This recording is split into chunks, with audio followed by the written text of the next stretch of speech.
So currently I'm an elementary arts teacher K through 5 at Bret Harte Elementary School in the Bayview of San Francisco. It's sort of an underserved neighborhood.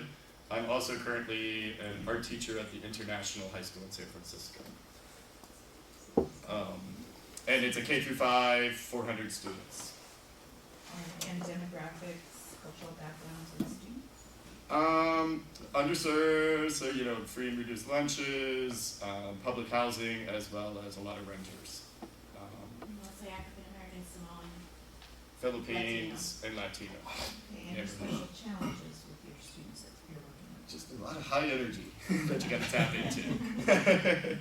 For this specific lesson, could you tell us about the strands and standards, objectives for this particular lesson? All right, so I could probably go through the PowerPoint, and maybe that'll answer the questions that kind of follow that. So I'm here to present, Mr. Michael, presenting pop-up green dream houses, integrating science, art, and literacy. My focal question when I was developing this lesson was, how does teaching science through art impact students' science and art content knowledge?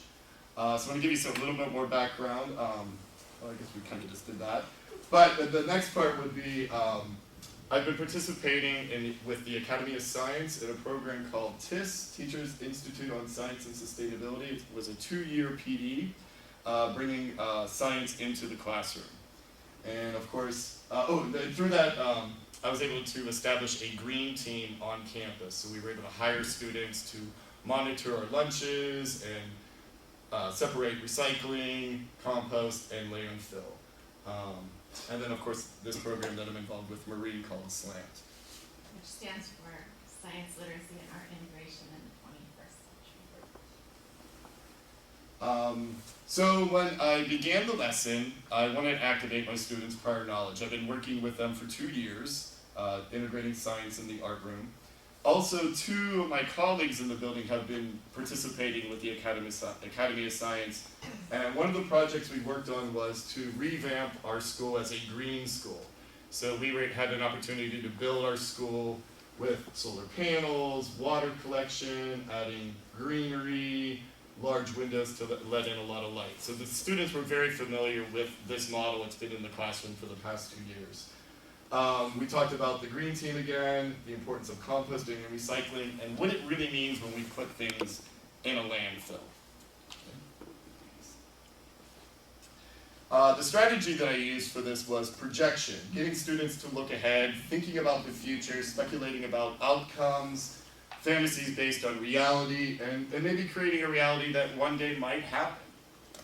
And projection is just amazing with students. It really gets the creative juices flowing. At the beginning of the lesson, after activating their knowledge, I did some inspiration with this amazing book called The Big Orange Splat by Daniel Pinkwater. And in the story, Mr. Plumbean, that's who we see here in the hammock,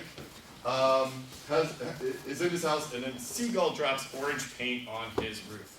But nobody knows why. And he lives on a nice, neat, clean street, and all the neighbors started to complain and would go talk to Mr. Plumbean about fixing his house.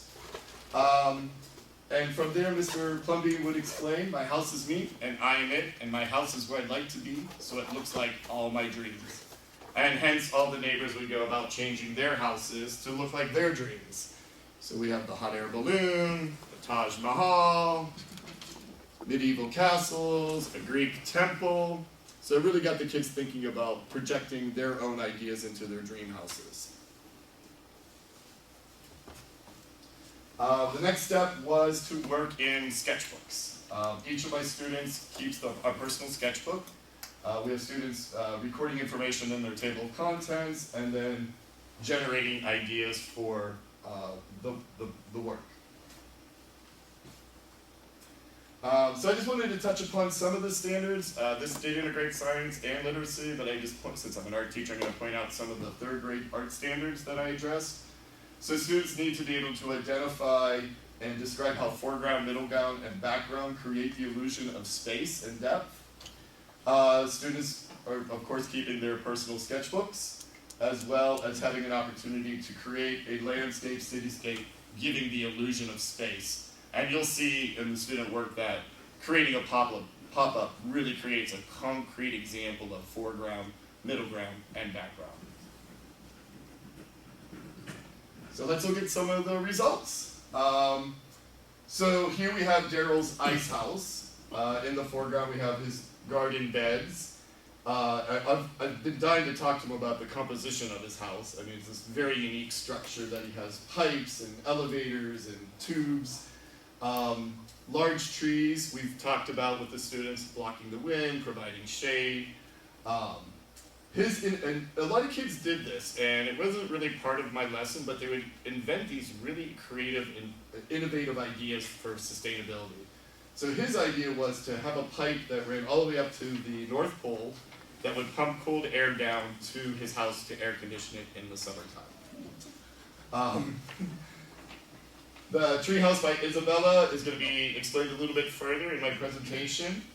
Another student named Isabella's greenhouse. Here we see a water collection system on top of her roof, large trees. She's going to have chickens that she said they're not home right now. She has a bike, which was a really innovative idea of getting to school without having to take a car. So her bike is parked out front and she could go to school.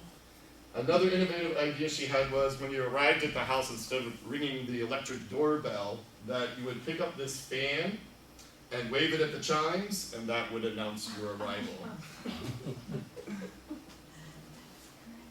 Over in Benji's 3-tree house, we see windmills in the backyard, large trees. The front yard, he wants a swimming pool, but he has a water collection system to provide water for his home. His innovative idea was to get into his tree house was to either climb a ladder, use stairs, or use this pulley system and pull them up in a tube. In Lynn Jay's butterfly house, we just have these very large heart windows to let in a lot of natural light, a water collection system that runs down the side of the wings, and then finally I included Javiana's money house because she really took this literally as green. And to me, that is also going to be the cost of all of this when we invent these houses and create these houses in the future. For the culminating activity, the students in my room participate in a gallery walk. It's a format that they're very familiar with, but during this gallery walk, students were asked to stop and interview a partner. And they were asked to look at each part of the composition, middle ground, background, and foreground, and circle what they included that was sustainable in their composition. And then at the bottom, any new, interesting, innovative ideas they might have added. Students also completed an individual rubric in 3 categories: mastery of art, science and sustainability, as well as literacy. And so students are analyzing their own work. And they've done this after the student interviews, so they have a really clear idea of what they're doing and what they're looking for in their own work. And here, some of the students had an opportunity to do personal interviews with myself. And this is what you're about to see. Isabella, I wanted to talk to you today about your pop-up green dream house. Okay. Excellent. So let's start with your background. What kind of features did you add to the background to make it a sustainable house? I added a greenhouse with its own water collection, and it waters my plants while it's actually raining outside. Mm-hmm. And I have a windmill that makes energy for all the stuff in my house. And I have a bike and a scooter so I could get to school. Very cool. And I have evergreen trees. And those probably like block the wind and shade your house. Very cool.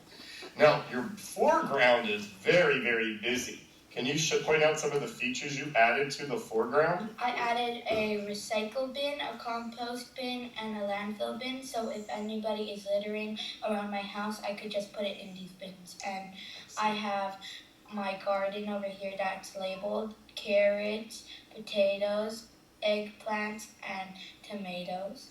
And over here are my prize-winning pumpkins. These are for the tiniest, and these are for the biggest. And over here I have my rose bushes. Excellent. So now let's go to the middle ground and talk about how you made your house in particular sustainable. Okay. I have a hamster that grows around its wheel, so I could get up by the elevator, and while it's rolling up, it's powering my refrigerator. And I have a pet room, so he could sleep in there during the night.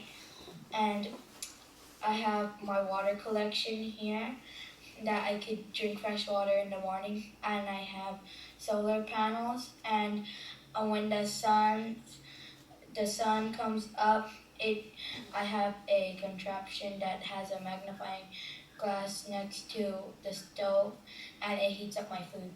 Very cool, very good. And overall, what is your green dream pop-up house made out of? It's a tree. It's a tree house.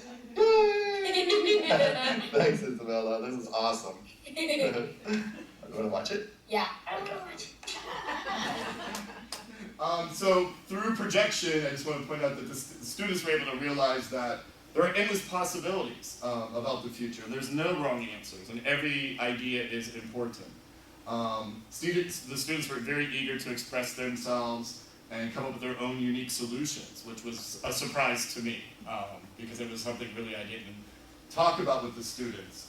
So addressing the 4 R's, the relationship, students were able to connect with a character in the story who made a positive change in his neighborhood, and the kids were able to relate that to their own situations. Respect, of course, students were supporting one another during the gallery walks, encouraging one another, really helping each other. For me, responsibility was acts of empathy. I mean, there's empathies for the planet we live on, the students are concerned. There's acts for that little hamster in the wheel that has a little playroom at night, even though he's working so hard. And then the relevance and just the opportunity for students to be able to express their concerns and think about their future and what the possibilities can be.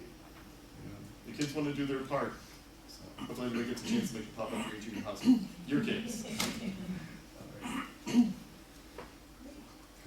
So next step is that you are able to respond to Michael's student work and ask clarifying questions. Michael, how long did you spend teaching them about what possibilities there were for sustainable, Right, so it was over 2 years that I've been doing something with the Academy of Science. So, we were introducing lessons throughout the 2 years. This particular lesson, I can't believe it, I did it in 2 hours with the students. And that's maybe 2.5. It's 45 minutes once a week. I did it for 3 weeks with those students. And then the personal interviews, I had students make appointments with me to come to school early, and we would conduct the interviews on the computer together in the morning before school started. Because I'm curious how the imagination changes from elementary to high school. What Yeah. kinds of things you might get at Yeah, high school. my principal's actually very curious about this, what I'm presenting today, and how we can adapt it to the high school level.